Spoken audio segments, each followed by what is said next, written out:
महकमा तालीम में औसत दर्जे का एक सरकारी अफसर हूँ और शहर से खासी दूर इस गांव में एक ख़ास मकसद के तहत आया था। मुझे इस गांव के बच्चों के लिए एक स्कूल कायम करना था, मगर इस सिलसिले में पहले एक सर्वे रिपोर्ट तैयार करनी मेरी जिम्मेदारी थी।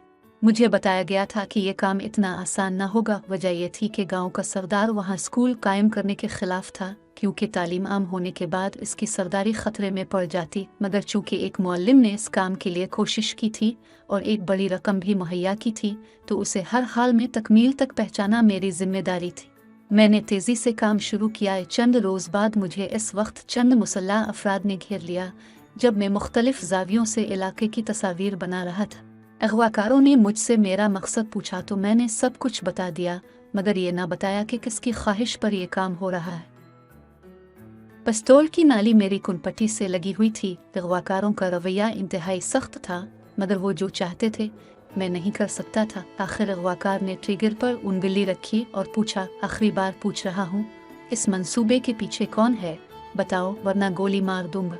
अभी मैंने कोई जवाब नहीं दिया था कि उसी वक्त कमरे का दरवाज़ा धड़ाम से खुला और एक रोबदार चेहरे वाला शख्स अंदर दाखिल हुआ, जिसे देखकर सारे अगवाकार मुस्तैद हो गए। वो चंद लम्हे तक मुझे गौर से देखता रहा और फिर सवालिया नज़रों से एक तरफ खड़े अगवाकार की तरफ देखा तो वो अदब से बोला, खान भाई, उसने कुछ नहीं बताया और मौत से भी नहीं डरा। और पैसे की कोई बात नहीं की है। ठीक है, इसे 20 लाख दे दो, अगर फिर भी ना माने तो उसे गोली मारकर उसकी लाश को जंगल में फेंक दो। खान ने हुक्म सादिर किया और इसी अंदाज से लूट गया। अगवाकारों ने मेरे सामने ब्रीफ केस रखा और इसे खोलकर बड़े नोटों की गुड्डियां दिखाएं। सोचने के लिए 1 घंटे की मोहलत देकर मुझे अकेला छोड़कर चले गए। मेरे सामने नोटों से भरा हुआ ब्रीफ केस था।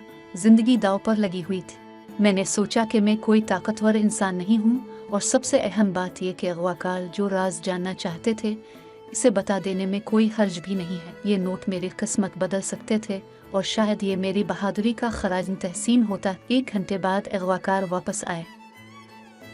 मैंने कबूलियत जाहिर करके खान से मुलाकात की ख्वाहिश जाहिर की। अगवाकारों ने मुझे खोल दिया। खान दौड़ा चला आया। इसने सबसे पहले यही सवाल किया, बताओ हमारा दुश्मन कौन है? मैं इस अजीब व गरीब सवाल का इतना ही अजीब जवाब का सोच कर मुस्कुराया और बोला, खान, वो आप लोगों में से है, आप ही का खून है। खान का चेहरा गुस्से से सुर्ख हो गया। तब मैंने कहा, खान जी, आपके गांव में स्कूल खुलेगा, शुजात खान पब्लिक स्कूल। खान बारी तरह चौंका और जेरे लब बड़बड़ा, शुजात खान। मैंने इंकिशाफ करने वाले अंदाज में कहा, खान जी, इस सारे मंसूबे के पीछे आपके वालिद सर शुजात खान का हाथ है। वही शुजात खान जिन्हें आपके दादा ने तालीम के शौक पर इतना सताया कि वो ये गांव छोड़कर शहर चले गए। बाद में उन्होंने मुअल्लिमी का पेशा इख्तियार किया, हज़ारों बच्चों को तालीम से रोशनास कराया और फिर जो कमाकर जमा किया था इसे हुकूमत को पेश करके अपने गांव के लोगों के लिए स्कूल खोलने की दरख्वास्त की, जो मंजूर भी हो गई। उन्हीं की ख्वाहिश पर यह सारा काम हो रहा है। खान का चेहरा लटक गया। उसने कुर्सी का सहारा लिया, फिर कुर्सी पर गिर गया। उसने कुछ कहने की कोशिश की, मगर अल्फाज ने इसका साथ ना दिया। आखिर उसने लब खोले और फंसी फंसी आवाज में कहा, मेरे बाबा वो इस दुनिया में नहीं रहे। मैंने सपाट लहजे में कहा। इतना सुनते ही खान की आंखें छलक पड़ी। उसने बहुत कोशिश की, मगर अपने आंसुओं पर काबू ना रख सका। मैं खामोशी से इसे देखता रहा। कई लम्हे गुजर गए। तब मैंने कहा, बड़े खान, यानी आपके दादा तालीम के खिलाफ थे और आपके वालिद तालीम से मोहब्बत करने वाले इंसान। वो सिर्फ बड़े खान पर दबाव डालने के लिए घर से निकले थे, मगर फिर हालात ऐसे हो गए कि वो वापस ना आ सके। फिर पता चला कि वो ट्रेन के हादसे में मारे गए, जबकि हकीकत ये थी कि रेलवे स्टेशन से जिस शख्स की लाश मिली थी वो चूर था, जो आपके वालिद का सामान चरा कर भागा था और ट्रेन की जद में आकर मारा गया। से आप लोगों ने शुजात खान समझ लिया और उन्होंने भी सोचा कि अब कुछ बनकर ही वापस घर जाना चाहिए, मगर वो वापस न आ सके। काश पता होता कि वो जिंदा हैं। खान तासुफ से सर पिटखने लगा। मैं चुपचाप इसे देखता रहा। फिर बोला, अब आपके दादा भी दुनिया में नहीं रहे, न वालिद। अब फैसले के मजाज हैं। मैं एक मामूली सरकारी एहलकार हूँ। मेरा काम खत्म हो चुका। आगे हुकूमत जाने, अब जाने, मुझे जाने दे। खान गहरी नजरों से मुझे देखने लगा, फिर नोटों से भरा ब्रीफ केस मेरी तरफ बढ़ाकर बोला, ये आपका हुआ, आप जा सकते हैं। मैंने ब्रीफ केस को बंद किया और इसे खान के हाथ में थमाते हुए कहा, खान, सर शुजात खान जैसे अजीम लोग मेरे उस्ताद रहे हैं।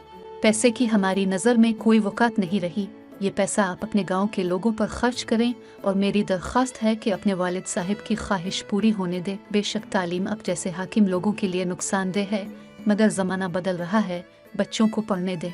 आप इनको डरा कर उनसे अपना एहतराम करा रहे हैं, मगर वो दिल से आपका एहतराम करेंगे, क्योंकि तालीम कोई बारी चीज़ नहीं और ना आपके वालिद का फ़ैसला गलत।